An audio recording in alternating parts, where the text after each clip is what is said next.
Anti-Semitism has been in the news lately, particularly on university campuses where students and outsiders have been chanting, death to Jews, death to America, genocide to Israel, and a range of other statements that are anti-Semitic, both in effect and in intent. And for many young people, they don't understand this is not a new phenomenon. Anti-Semitism is the oldest prejudice, continuing prejudice known to humankind. It started in biblical times, and it continued, obviously, through the millennia and through the generations. Just to put it in a more relevant context, in modern times, relatively modern times, in the middle of the 18th century, about 1750, finally, the legislature of Great Britain, the Parliament, passed what was called the Jew Law. I have a copy of it. And it was for the first time, it permitted Jews to be citizens and even serve in the Parliament without converting to Christianity. Within a year, there was so much opposition to it that it was rescinded. And the United States became the first country in the history of the world to give equal status to Jews. And it came in the form of a letter to the Hebrew congregation of Rhode Island, written by George Washington in 1790. This is a copy of the letter, and this is the original news report of the letter, contemporaneous in the Gazette of the United States, August 1790. And Washington said, and this was again the first time in history this proclamation has been made: the citizens of the United States of America have a right to applaud themselves for having given to mankind examples of an enlarged and liberal policy worthy of imitation. All possess alike liberty of conscience and immunity of citizenship. It is now no more that toleration is spoken of as if it were by the indulgence of one class that another enjoyed the exercise of their inherent natural rights. And this is the key sentence: for happily the government of the United States, which gives to bigotry no sanction, to persecution no assistance, requires only that those who live under its protection should demean themselves as good citizens in giving on all occasions their effectual support. He also wrote letters to the Hebrew congregation of Philadelphia, New York, Charleston, and Richmond, where he made essentially the same point. Really important that both George Washington, Alexander Hamilton, Thomas Jefferson were all friendly to the Jews. Alexander Hamilton's clients, when he was a practicing lawyer in New York, consisted largely of Jewish businessmen. Remember, Alexander Hamilton was the capitalist. You might say that Jefferson was more the agrarian, not quite socialist. He owned slaves, obviously. But the business people, the mercantile people of New York, many of them were Jewish, and many of them were Hamilton's clients. And Abraham Lincoln was very supportive of Jews. When Grant issued a proclamation in the Civil War banning Jewish merchants from a certain area, Lincoln immediately rescinded it. And so on my wall, I have the original newspaper account. I also have lots of other stuff. This is the original Declaration of Independence of Israel, sitting next to the original Declaration of Independence of the United States. On the bottom here is an original copy of Emile Zola's famous, probably the most famous newspaper story in history. It changed history, called J'accuse. I Accuse, a letter to the President of the Republic by Emile Zola, who was then the most famous writer in France, supporting the innocence of a Jewish man named Dreyfus, who had been falsely accused of spying. Ultimately, he was vindicated. So here we have kind of the beginning of American history. This is French history. Let's move now to a table where I'll bring you more up to date on matters. Obviously, one can move to the Nazi era, which was the worst form of anti-Semitism in history. the Nazi era was brought to us by largely by Hitler and Goebbels. This is Joseph Goebbels. He is sitting for a photograph in the early 1930s, somewhere in, I think, Switzerland, and he's being photographed, and his aide whispers to him that he's being photographed by a photographer named Eisenstadt, who was Jewish, and you can just look at the look on his face, and you can see the personification of evil. And here you have two ghetto, when the ghettos were begun and people were sent to the death camps. These are two armbands from the ghettos, and this is a stamp from the ghetto. But Nazism wasn't limited to Germany. This is a postcard, sent to an American with Hitler and Nazi stuff on the side of it. And of course, Nazism didn't begin in a vacuum. Here are just some of what was going on in Europe at the time. This is a Nazi magazine, and it always associated horrible images of Jews with America and Great Britain, who were thought to be on the side of the Jews. In fact, Franklin Delano Roosevelt was called Rosenfeld, and the Jews were always portrayed in this kind of negative way.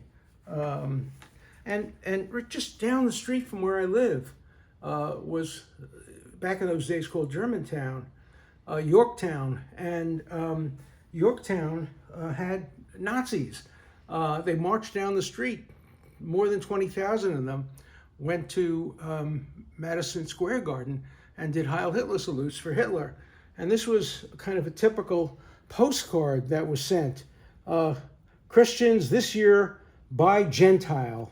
And it was a whole long poem. Peace on earth, goodwill to man. Get her fur coat from Silverman. Silent night, holy night. Darn if I don't think Hitler's right.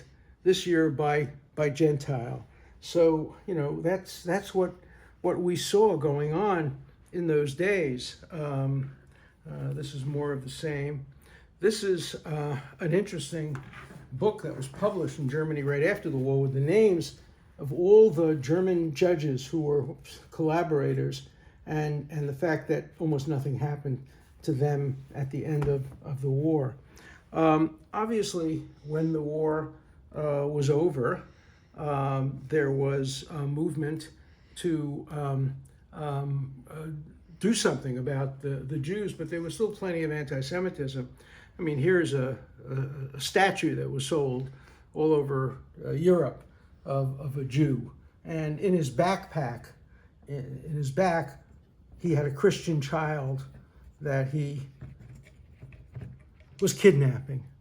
The notion that Jews kidnap Christian children and use their blood to bake matzahs was a very common theme.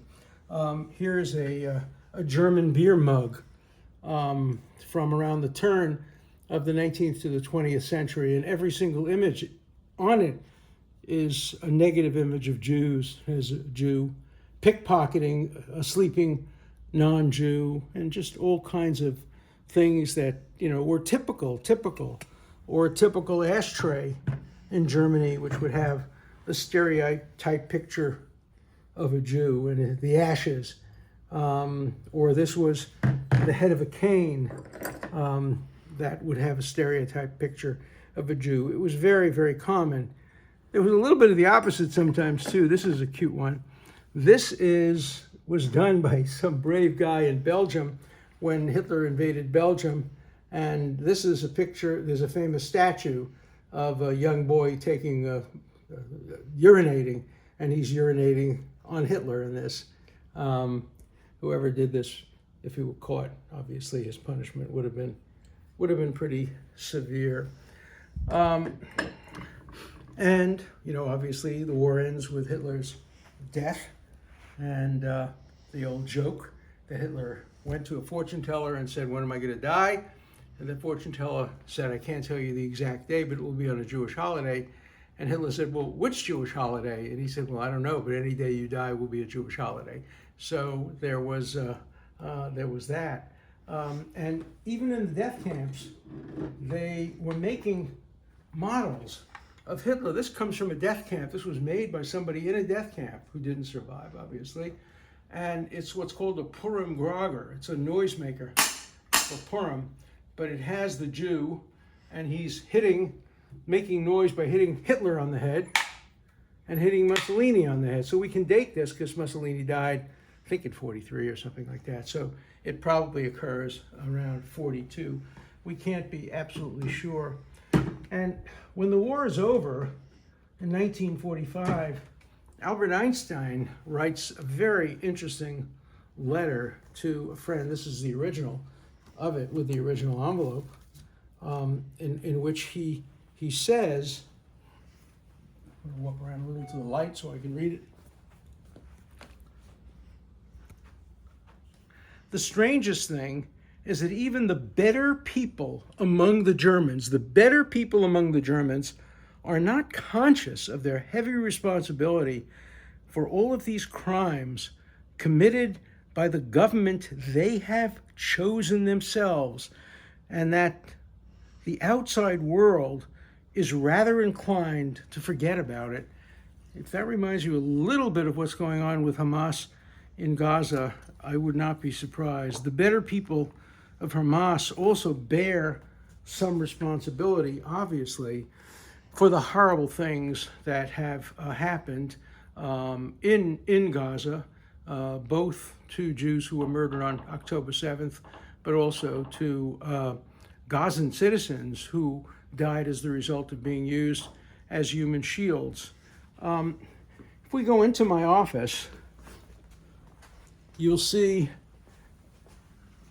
this is an original stone and an original armband and a piece of barbed wire from Auschwitz. My son and I collected it when we were there, probably stole it, but we made a obviously a memorial out of it. And this is an actual sign that appeared all over Germany. Juden verboten, Jews are forbidden, Deutschland über alles. And so, that's the situation that existed. Now, have things changed? Well, obviously they've changed. There's not going to be another Holocaust because Israel is too strong, and it would never permit it to happen. Obviously, there were no Jewish armies at the time of the Second World War. A great Israeli patriot called Jabotinsky tried very hard to establish a Jewish army, but he died before the Holocaust began, and so it was impossible for him to raise the army. But then, Israel came into being. This is an original copy of Theodor Herzl's great mandate, The Jewish State, the first Hebrew copy of it that exists. And it was the forebearer of Zionism and the establishment of the Jewish state. This is Herzl. Unfortunately, he died at a very young age in his early 40s, but he helped to establish the modern state of Israel. He predicted in 1898 that in 50 years there would be a Jewish state, and 50 years later, in 1948, a Jewish state was established. But, America has a good history. No country has a perfect history, but a good history. Here's an interesting thing from very early American history. This is the first piece of currency signed by a Jew. Levy was a treasurer or something like that, and he got to sign one of the first $2 notes, even before the United States was a state. So Jews have had a long history and quite a successful history in the United States. All right, do we have some time for letters? Yeah, do you have them here? Yeah, I have some letters. So let's do a couple of letters. You want to sit down?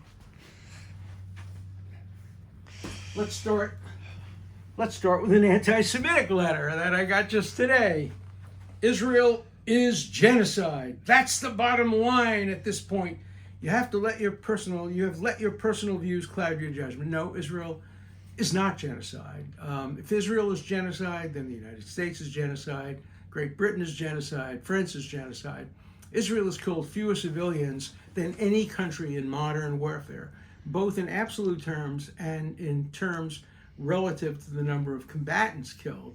Let me just compare the death toll in Gaza, which is way exaggerated. Probably if you really ask how many innocent people, totally innocent adult people have been killed in Gaza, it's in the low thousands. Obviously, every child and every baby is an innocent person, but the people who are complicit with Hamas are far from innocent. Obviously, when the United States bombed Hiroshima and Nagasaki, thousands and thousands of innocent people. When they firebombed Dresden, these were all collateral damage. Nobody accused them of genocide, and no rational person can accuse Israel of genocide. Accusing Israel of genocide is a manifestation of anti-Semitism. It's also a form of Holocaust denial, because if what Israel is doing today is what the Germans did to them, what the Nazis did to them, then there was no Holocaust, because all Israel has done is support and self-defense. Germany, on the other hand, went out of their way to kill as many Jewish babies deliberately as is possible, as Hamas has done on October 7th. Okay. Professor, do you see any First Amendment dangers in the bill passed by the House to expand the definition of anti-Semitism? I think it's a good bill, and I'm glad it was passed. This is the time to pass a bill that includes anti-Semitism among the other forms of racism that federal law prohibits. There might be arguments about the edges concerning what the definition means. For example, a very right-wing congresswoman from Georgia said she couldn't sign the statute because it would mean that if you believed in the New Testament that the Jews killed Jesus, that would make you an anti-Semite. No, it wouldn't. We're talking about modern day anti-Semitism, and so I think the statute, probably most of it at least, will be upheld. Not all of it, but most of it. All right, a little humor. Woody Allen's Midsummer Night Comedy was genius. You remember I asked about favorite Woody Allen movies. And his grandfather's watch joke was the funniest ever. So for those of you who are unlucky enough not to know that joke, I will tell it to you. Woody Allen shows, I think, Annie Hall, his watch. And he says, this watch came from great-grandparents, great-great-grandparents, been in the family 1,000 years. And on his deathbed, my father sold me that watch. So that's the joke. My father sold me the watch. There's a little bit of anti-Semitism in there, maybe, but it's permissible. You know, cheap Jews, man on his deathbed sells his son or grandson his watch. We'll take that. We can't be too sensitive about those issues. But look, the issue of anti-Semitism is getting worse. It's not getting better. It's getting worse because young people have no idea they're part of a long history of bigotry. That the history of anti-Semitism is older and at least as pervasive as the history of other forms of racism, anti-black racism, anti-gay homophobia, anti-Muslim, and other issues. Anti-Semitism seems to be more enduring. It just looks like it's just not going away. And so I think it's important to at least get some semblance of context and historical background. I want to end with just one more piece that is probably one of my most valued possessions. This is what's called a Schutzpass. It was an actual document that saved the life of that woman, a man named Raoul Wallenberg, who put his life in danger and eventually lost his life, coming from Sweden, and he became the consul in Hungary, in Budapest, and he gave out thousands of these fake passes that allowed these Jews to walk through Nazi lines and not be executed. And his initial, the W, was the most valuable thing in the world. And this is an actual Schutzpass. I've been trying to locate the woman who lived as the result of it, but I was not able to. But this is something I will always treasure. So You know, I hope anti-Semitism may be on the way out. It looked like it might have been after the Second World War, but it's back with a vengeance. Thank you, college and university students and faculty members who have reintroduced one of the worst bigotries in history. You are now part of one of the worst aspects of world history. You are now part of the long, long history of anti-Semitism, Nazism, and anti-Judaism. Welcome to the worst club in the world.